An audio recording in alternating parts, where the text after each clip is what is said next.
ever heard whispering through the sound of heavy rain at night, then you already know some voices don't belong to humans. This happened to me about 3 years ago. Back then, I worked for a small delivery company and I often had to drive late at night. That night was no different. The rain was so heavy that even with the windshield wipers moving at full speed, I could barely see the road. It was around 1 a.m. I had just finished my last delivery and decided to take a shortcut home. The road was surrounded by trees and old houses. Hardly anyone lived in that area anymore. Because of the storm, I was driving slowly. Then I noticed an old 2-story house on the side of the road. The strange thing was that the entire neighborhood was dark, except for one yellow light glowing from an upstairs window. And standing in front of that window was a person. At first, I ignored it. But as my car passed the house, the figure raised its hand and waved at me. At that exact moment, my car suddenly shook. The engine died. I tried restarting it several times, but nothing worked. The rain kept getting worse, so I had no choice but to get out and walk toward the house. When I reached the front porch, I noticed the main door was slightly open. A damp, rotten wood smell drifted from inside. I knocked gently, and after a few seconds, an elderly man slowly opened the door. His eyes looked unnaturally pale. In a low voice, he said, "Your car stopped working, didn't it?" I froze for a second. I hadn't told him anything. The old man invited me inside and said I could wait until the rain slowed down so he could call a mechanic. The inside of the house looked even worse than the outside. Water stains covered the walls, old family photos hung crookedly, and in the hallway was a large clock stuck permanently at 12 o'clock. The old man handed me a towel. Then he quietly said, "Don't go upstairs." I asked him why. He just stared at me without answering. That was when I heard footsteps above us. Thump, thump, thump, like someone was running across the floor upstairs. The old man immediately stood up and shouted toward the ceiling, "Be quiet!" The footsteps stopped instantly. I nervously asked, "Is someone up there?" He slowly turned toward me. "My son." But something about his face told me he was lying. Outside, thunder shook the windows. Suddenly, the lights flickered off for 1 second. The footsteps stopped instantly. I nervously asked, "Is someone up there?" He slowly turned toward me. "My son." But something about his face told me he was lying. Outside, thunder shook the windows. Suddenly, the lights flickered off for 1 second, and during that moment of darkness, I heard a whisper right beside my ear. "Don't trust him." I spun around. Nobody was there. My heart started pounding hard in my chest. Meanwhile, the old man calmly walked toward the kitchen like nothing had happened. That's when I realized something was terribly wrong. A few moments later, I heard crying upstairs. A woman crying. Soft, painful, desperate. I couldn't sit there anymore. As soon as the old man disappeared into the kitchen, I slowly walked toward the staircase. Every step creaked loudly beneath my feet. Upstairs was a long, dark hallway. At the very end, faint light leaked from under a door. The crying was coming from inside. I slowly pushed the door open, and the second I stepped inside, my entire body went cold. The room was empty, except for an old rocking chair moving slowly by itself. And standing beside the wall was a young woman. Her wet black hair covered most of her face. Then she slowly lifted her head. Her eyes were completely black. I stumbled backward. In a whisper, she said, "He killed me here." Suddenly, the door behind me slammed shut. I turned around and saw the old man standing there, holding a hammer. "You shouldn't have come upstairs," he said. I rushed toward the door, but he stepped closer, his face twisted into something insane and terrifying. Then suddenly, the temperature inside the room dropped.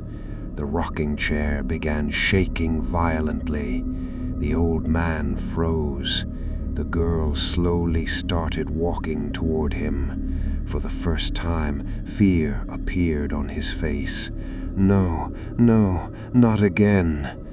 The lights exploded above us. I heard the old man scream. That was my chance. I grabbed the door, ran downstairs, and escaped the house into the storm. I sprinted through the rain back to my car, and strangely enough, the engine started immediately. I drove away without looking back. The next morning, curiosity got the better of me. I searched old police records about the house. What I found made my blood run cold. The old man had murdered his own daughter there 10 years earlier. A few days later, he died himself. But the worst part was this. According to the report, the house had been abandoned for the last 8 years.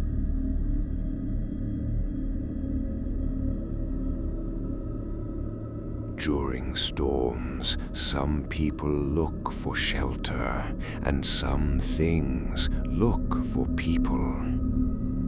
Back when I was in college, I used to stay late at the library. One night, the rain became so intense that the entire city felt abandoned. I missed the last bus home, so I waited alone at an old bus stop near campus. The only sounds were rain hitting the pavement and distant thunder. That was when a woman walked up beside me. She wore a long black coat, and her wet hair covered most of her face. At first, I didn't pay much attention to her, but after a few minutes, I realized something strange. She hadn't moved once. No phone, no talking, no shifting around, just standing perfectly still with her head lowered. An uncomfortable feeling crept into my chest. I casually asked, "Waiting for the bus too?" No response. Then headlights from a passing car briefly illuminated her face, and what I saw still haunts me. One side of her face looked burned and melted. Her eye was pale white. I slowly stepped farther away from her. Then, in a quiet voice, she asked, "Can you give me a ride?" My throat tightened. I'm waiting for the bus, too," I answered. The woman slowly lifted her head. "Then we'll ride together." Her smile didn't look human. At that moment, I saw headlights approaching through the rain. A bus. But as it got closer, I realized it wasn't a normal bus. It looked ancient. The lights inside flickered weakly. The bus stopped in front of us. When the doors opened, freezing cold air poured out. The driver sat motionless with his head lowered. The woman slowly stepped onto the bus. Then she turned toward me. "Aren't you coming?" Every instinct in my body screamed not to get on that bus. I took a step backward. That was when the driver slowly raised his head. He had no eyes, just empty black sockets. I ran. I sprinted away from the bus stop without looking back. Behind me, I heard the woman whisper, "Next time, you won't escape." I eventually ran into a 24-hour diner nearby. Breathing heavily, I told the old cashier everything. He listened quietly. Then he looked at me and said, "You're lucky." I asked him why. He replied, 10 years ago, during a rainstorm, a bus crashed on that road. A lot of people died." Then he pulled out an old newspaper from beneath the counter. The moment I looked at the photo, my entire body went numb. Standing in the picture was the same burned-faced woman.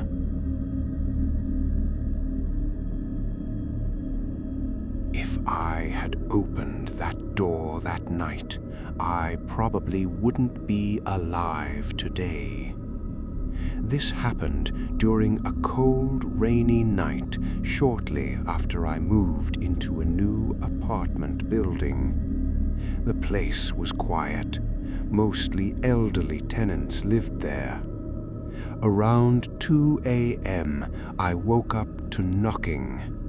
Knock, knock, knock. At first, I thought I imagined it. Then it came again. Louder. Rain hammered against the windows outside. I walked to the door and checked the peephole. Nobody. I figured someone was playing a prank, but just as I turned away, knock, knock, knock. This time harder. I stepped closer and asked, "Who is it?" No answer. Only rain. Then I heard a woman's trembling voice. "Please, help me." A chill ran through my body. I looked through the peephole again. This time, a young woman stood there, soaking wet, head lowered. In a shaky voice, she whispered, "He's looking for me." I hesitated. She sounded terrified. I was seconds away from opening the door. Then suddenly my phone rang. It was my elderly neighbor from next door. In a frightened whisper, he said, "Do not open the door." I asked him why. He only replied, "Step away from the peephole." My stomach tightened. Slowly, I looked through the peephole one more time. The girl was no longer staring at the floor. She was staring directly into the peephole, smiling. Her eyes were completely black. My hands started shaking. Then she whispered, "He told you, didn't he?" I stumbled backward. Suddenly, scratching noises began scraping across the door. Scratch! Like fingernails dragging against wood. The entire apartment building felt dead silent except for that sound. I reached for my phone to call the police. Then I heard a man shouting from the hallway, "Sir, don't open the door." I looked through the peephole again. At the far end of the hallway stood a police officer. He yelled, "Don't look at her." Suddenly, the hallway lights went out, and instantly the girl appeared right in front of my door, way too fast. All I could see through the peephole was her twisted smile.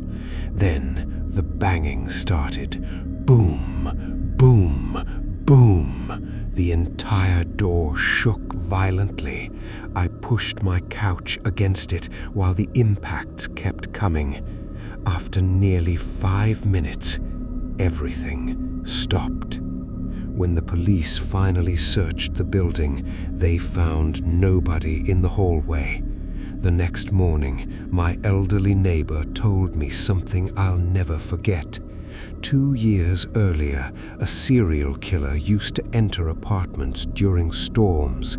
He used a woman to trick people into opening their doors, but eventually, the woman herself was murdered too. And ever since then, people still hear knocking on rainy nights.